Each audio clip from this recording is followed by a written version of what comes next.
Friends, இன்றைக்கி நம்ம குதிரைவாலி அரிசியில் உப்புமா செய்ய போகிறோம்.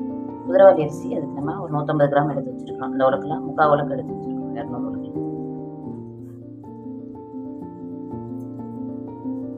இது இப்போ நம்ம நல்லா கழுவி 3-4 தண்ணியில் கழுவிட்டு அப்புறமா நம்ம ஒரு 1/4 மணி நேரம் ஊற வச்சுக்கணும்.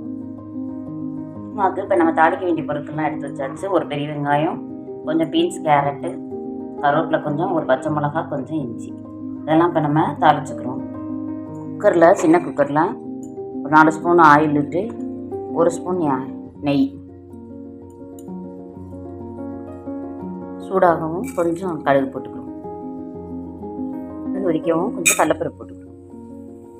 ஆனியன் போட்டுட்டு பச்சை மிளகாய் இதெல்லாம் போட்டுக்கணும். கருவேப்பிலை, இஞ்சி இதெல்லாம் போட்டு கொஞ்சம் பொன்னிறமாக வரவும் நம்ம காயை போட்டுக்கலாம்.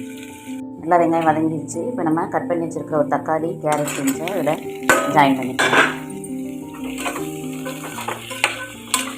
கொஞ்சம் வதங்கவும் நம்ம அரிசியை சேர்த்துக்கலாம்.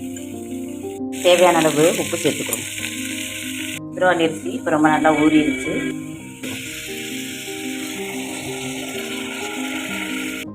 இதே உலக்கில் 3/4 உலக்கு எடுத்தோம், 150 அரிசி. இப்போ நம்ம அதே 3/2 உலக்கு ஊற்றிக்கணும். 1க்கு 3/2 ஊற்றிக்கணும். இந்த மாதிரி கொதி வர்றப்ப நம்ம குக்கரை மூடி வச்சு 2 விசில் விட்டுக்கிறோம். குக்கரை இதில் 2 விசில் விட்டால் போதும். மீடியம் ஃப்ளேமில் வச்சா, சின்ன அடுப்பில் வச்சா போதும். அப்போ தான் நல்லா வெந்திருக்கும்.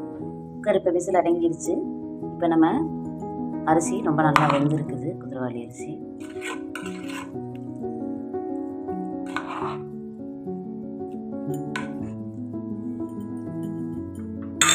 இதில் கொஞ்சம் நம்ம கொத்தமல்லி தலையை தூவிக்கணும்.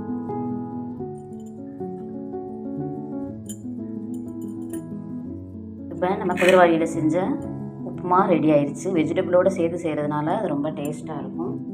செஞ்சு பாருங்கள் ஃப்ரெண்ட்ஸ். இதுக்கு நம்ம நெல்லிக்காய், தயிர் நெல்லிக்காயும் மானமும் வச்சுருக்கிறோம் சைடிஷ்ஷு. தேங்காய் சட்னி எது வேணாலும் செஞ்சு சாப்பிட்லாம். வெஜிடபிள் ரொம்ப நிறைய போட்டு சேர்க்குறதுனால அது சாப்பிட்றப்ப டேஸ்ட்டாக இருக்கும்.